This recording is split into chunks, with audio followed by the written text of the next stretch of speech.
Hey everybody. So this week we're going to be doing Marx and Engels, who we're all pretty familiar with, and we'll be going over a few key concepts from Marx, less so much Engels, but kind of definitely have to, view them together in a similar context. Let me just open up the slides here. Cool.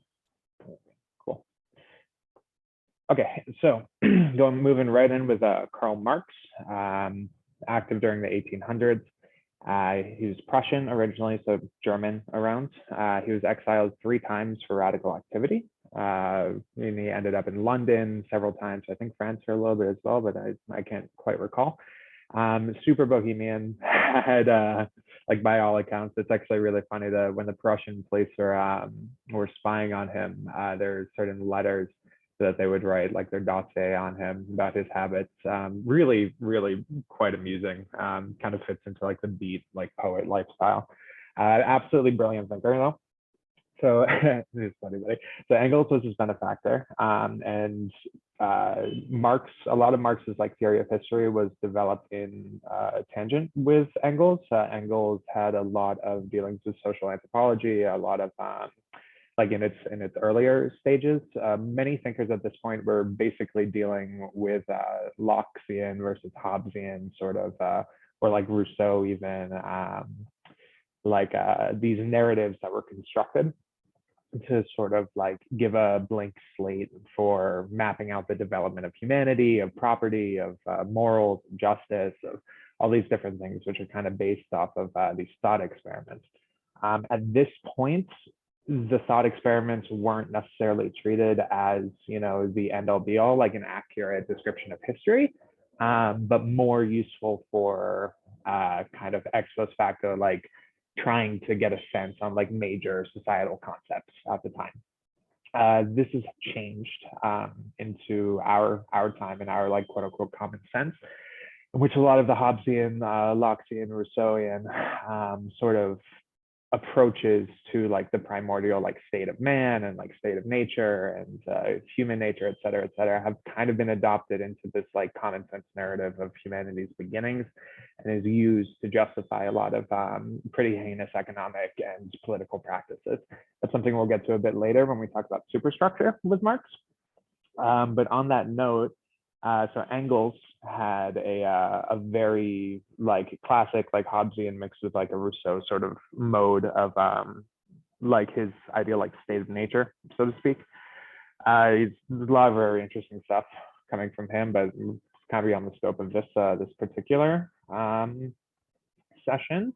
But for more information on that, I can direct you guys to some PDFs I have from David Graeber's The Dawn of Everything, a brief history of humanity or a new history of humanity, which deconstructs this entire sort of this very Western approach. And it's a really brilliant piece. So we can maybe get into that a bit later.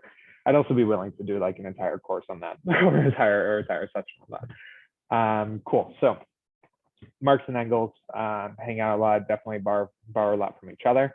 They were both young Hegelians.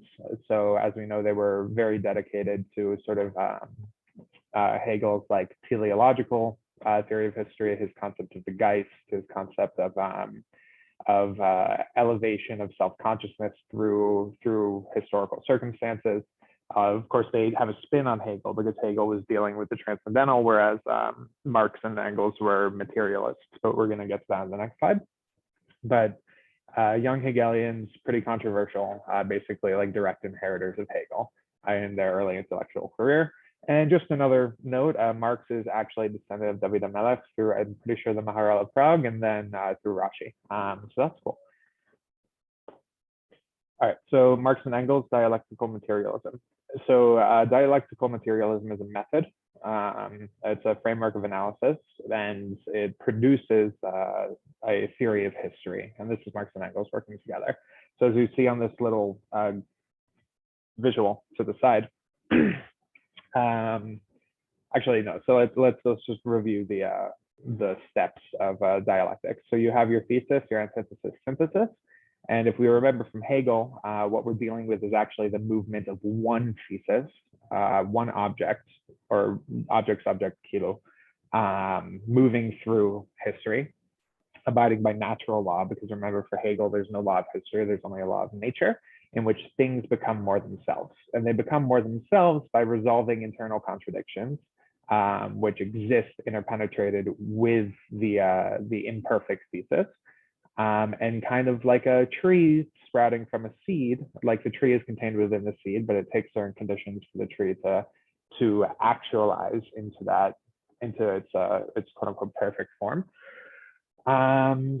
That's kind of the process. So you have your thesis, it resolves antitheses. Remember, according to Hegel, difference exists to be resolved or sublimated into a synthesis. Now the sin is in a parentheses here because it's not actually a new thing. It is the thing more itself, right? So Hegel's dialectic also necessitates a Geist, which is the world spirit. There is actually one object which is moving through history and is driving, and is like the generative, like the Kudolani, like force. And for Marx and Engels, because they're materialists, they see this as class conflict, and productive forces are basically like, this is in a lot of ways, this is the Geist that humanity is interacting with and is eventually going to sort of have an apotheosis with.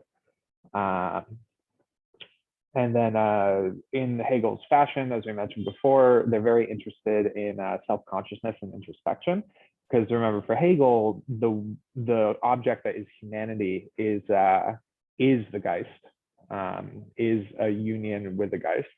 And for Hegel, as we go through history, like perfecting the idea of freedom, which is rationality, because you know German, then through the self-consciousness and through the self-becoming, this dialectical self-becoming, we will essentially inhabit and embody the Geist, and that you could view it almost as a form of enlightenment or an apotheosis, which is a becoming of a god, so to speak, or becoming God, becoming the Theo. Yeah. So for Marx, on that note, and this is something that can that sometimes gets a little bit like neglected, I think, especially in like conversations between Marxists and people who aren't necessarily, who are, you know, more in like influenced by like the neoliberal superstructure and stuff like that, or, you know, very much embedded in that, is Marx necessitates a degree of self-conscious reflection and a becoming more human through the language of class conflict and productive forces. So at each of these stages of history, as class conflict inevitably brings about the circumstances for a progression into the next one, there is a requisite societal and individual introspection and reflection as to why that transition is necessary. So there's actually a spiritual, or we would call it like a spiritual component to Marx, in terms of that kind of synthesis and that Hegelian, you know, nature of it. So it's a teleological history, just like, you know, Hegel. So your initial thesis is just an imperfect form of a greater of the thing itself. So for Marx, you begin with your primitive communism, and remember, this is based off of like Rousseau and Engels's you know, perspective of what life was like before property, before civilization, quote unquote, where you basically just had like egalitarian like hunter-gatherer bands, and everybody was living, you know, to each according to their ability, from each according to their need, sort of thing going on. Then that becomes, and because there's no classes, there's no conflict, that ends up transitioning into slavery, in which you have, and this is interesting because for Hegel, there's also the master-slave dialectic, which he sees as a huge motivator or it's a huge object in history. And so, you know, it makes a lot of sense that slavery then emerges, according to Marx. Slavery transitions into feudalism. So you have your landowners and your serfs. Then that feudalism transforms into capitalism, where you have your bourgeois and your proletariat, or bourgeoisie and the proletariat. Then you have socialism, where you have your state managers and your workers. And then you resolve back into, or a perfection of that original primitive communism through resolving these contradictions through class and relations of production, etc., into a more advanced in terms of productive forces, communism. So there's a lot that technology actually has to play in this sort of thing. Like technology is considered in a lot of ways a neutral, and we're going to get to that because I want to do a brief aside on Luddism and the Luddites because I think they're really fascinating, but it's a very Marxist concept. So that's essentially what you have is you have this ideal of egalitarian social relations and economic social relations, and which is resolving itself and becoming more itself through history, and is generating greater productive forces and greater technological capacities until it resolves back into itself in a higher degree, and that's communism. Now, you could also say that that just creates another object that's going to go and set another historical cycle and process, which is possible, but that's where like the more mystical and historical Hegelians come in. And we actually have concepts like that in our own tradition, where when the age of Mashiach is like fully embodied and is set, that's the quote unquote end of history. Like there's a period in which that's active, and then it's like end of history, and then we don't know what comes next. It could be another cycle, it could be another thing, it could be another thing. Like so it's an interesting thing when we're dealing with like history, so to speak. We're dealing with a certain segments of human understanding, and not necessarily dealing with like, you know, what is the galaxy expanding into? You know, what is that? You know what I mean? Like that sort of thing. What is the universe expanding into? Cool. So very important question for Marx, and where a lot of people also kind of misunderstand a bit is the concept of political versus human emancipation. So he wrote a very famous article called On the Jewish Question, which is when we're dealing with after Jews had been given civil rights or like civic rights and civic nationalism, the concept of, all right, there's a Jew and they're also French or German or Italian or whatever, but they're, you know, still a Jew, and what is the question? You know, who are they? Who are we? So basically, Marx here is actually attacking in a lot of ways Engels and Locke and like Hobbes's sort of, well, not so much Engels, but their sort of their view on the state of nature. And liberal values, and this is why I was saying liberal values, which assume a Hobbesian or a Lockean or even a Rousseauian state of nature, have some pretty disastrous influences on our common sense and our policymaking, because they assume a competitive state of nature. And so we see that liberal rights are rights of separation and a protection from perceived threats. So you essentially have your property rights, that is a right of separation. You have the you know, life, liberty, pursuit of happiness, that's all kind of embedded in there. If we're going to talk about like America, it's like very much a summation of liberal values in a lot of ways, which it is, and a lot of people praise it for that, but we're going to see that liberal values themselves have quite a few intrinsic problems. They're all about isolating and keeping people in their sort of their individual modes, where freedom is a freedom from interference. Now, this might remind you of Kant, because as we said, Kant, it was all about the capacity for a person to be an autonomous actor. He wanted the state to guarantee individual autonomy, and for society itself to guarantee autonomy.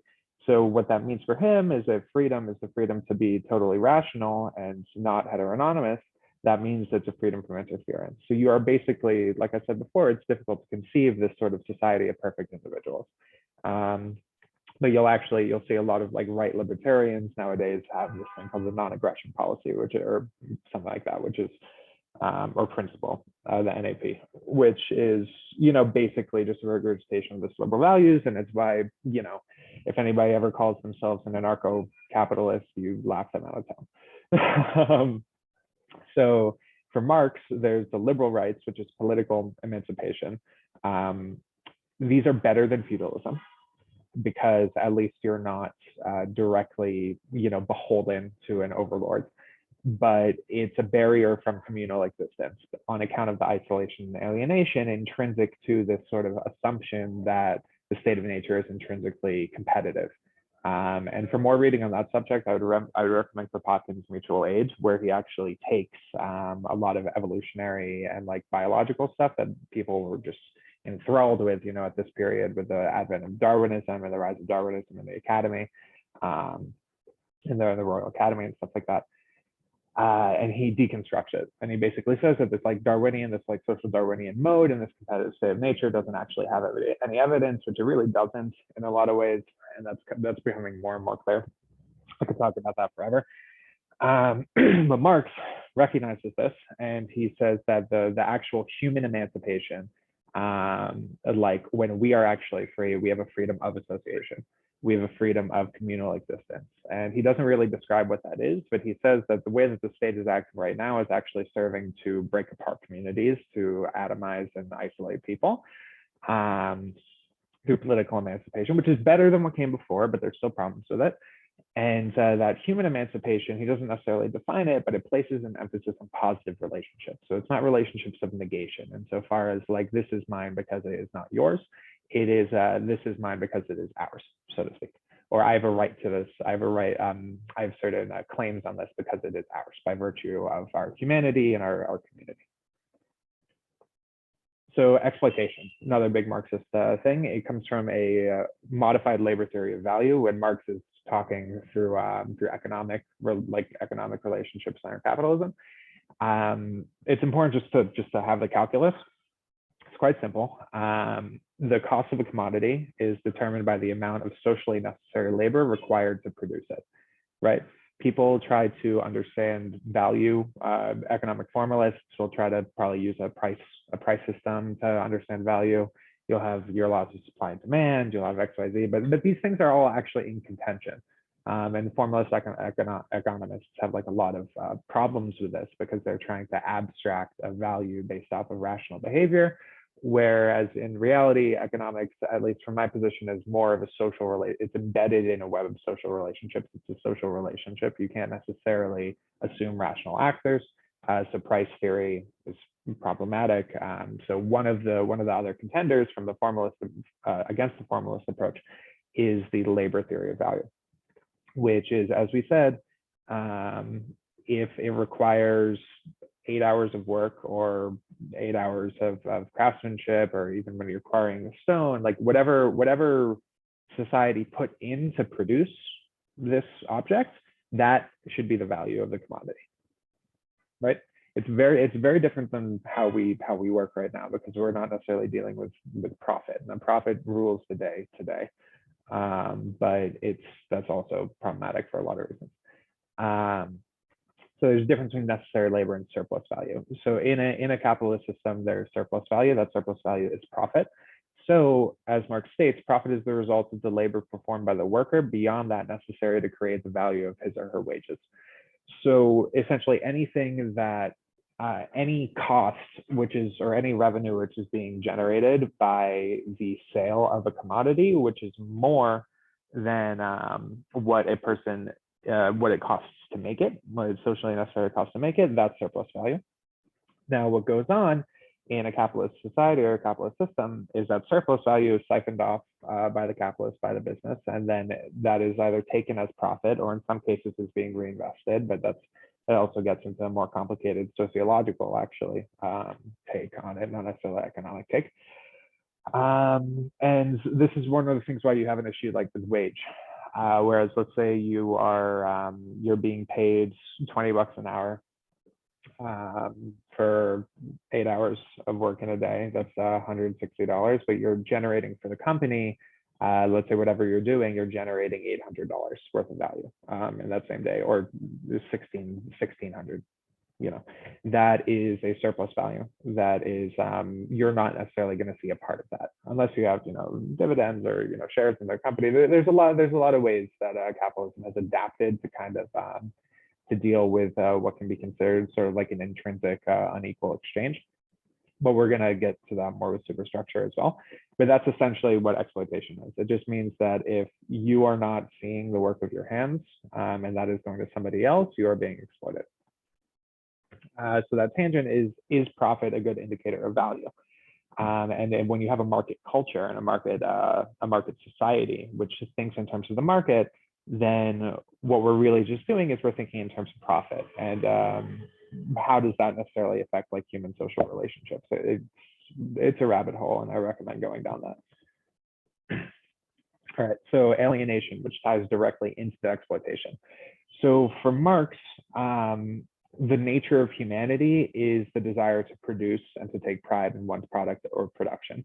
So a lot of people like to say like, oh, like communists or like people in the Marxist tradition, like they just don't work, they just don't want to do anything, like blah, blah, blah, blah, blah. That might be true for some people, but like from the philosophical and from like Marx's actual view of, you know, what's like the nature of humanity, we're going to be producing no matter what.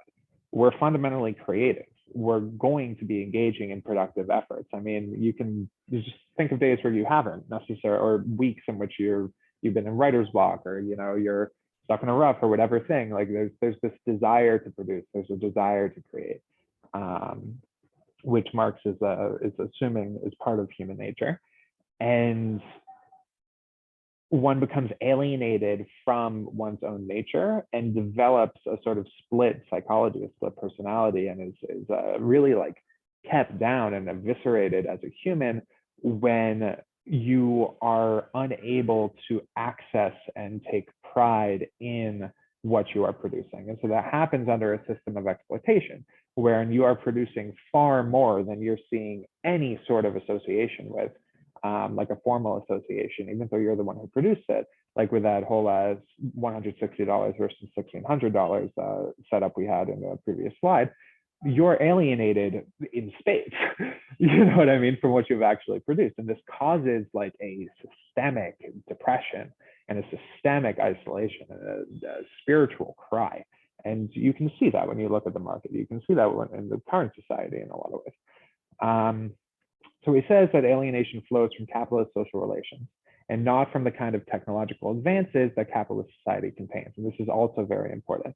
And it's one of the classic memes. It's like, oh, you claim to hate, you know, capitalism, yet you participate in it, you know, it's or like you're tweeting, you know, Occupy stuff like from a Starbucks or like, you know, on an iPhone, or you know, like the classic like gotcha moment, which is fallacious. The sort of the thing is that the technology, according to Marx, that is produced is inherently neutral. The problem is the way in which the way in which the means of production are used, and what happens to that surplus value, what happens to the product, the commodities itself, that forms the basis of the social relation which drives alienation and drives human discontent. And to this point, I actually want to talk about the Luddites. Now, if you've heard of Luddism or the Luddites, I think it's named after the quasi-apocryphal mythological founder. I think it was Edward Ludd. It was in England during the Industrial Revolution. And you had a bunch of skilled factory workers who began smashing the machinery in the factories. Now, Luddism or Luddite evolved to be used kind of as a slur of a person who rejects technology, but that's not actually what happens with the Luddites. They weren't smashing the machines because they thought they had like a demon in them and they were like scared of the machines and etc. They were smashing the machines because they knew that the factory owners would kick them to the curb. If the machines were more productive than the people, there would be mass layoffs. They would retain a small amount of people, and there was no social safety net. The way that the society was organized means that these people would be totally screwed. Remember, these people were skilled laborers. They were not like uneducated. They knew how these machines worked. They knew what was going on. They didn't fear the machine. They feared the organization of production. They feared the society around them and what was going to go down when they were replaced, you know, in a sense. And so that's what we're talking about when we talk about profit as an indicator of value in society, is because the technology that we're using can generate a higher amount of productivity than taking care of a person to do the same task, or even less than the same task, it means that we're valuing the profit generated over the human value itself. And these people are being kicked to the curb. So of course they're going to rebel. Of course they're going to start smashing things. And it really brings us to this situation where we have to take a deep look at the society and say, like, okay, what are we valuing? What's going on? And this is the sort of introspection that Marx notes is fundamental to a progression in the dialectical materialist prescription, or in the theory of history. There was another thing I wanted to mention. I'm sorry, just a little bit foggy.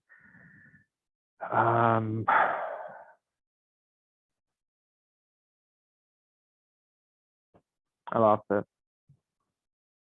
Yeah, I lost it. I'm sorry. I hope it'll come back.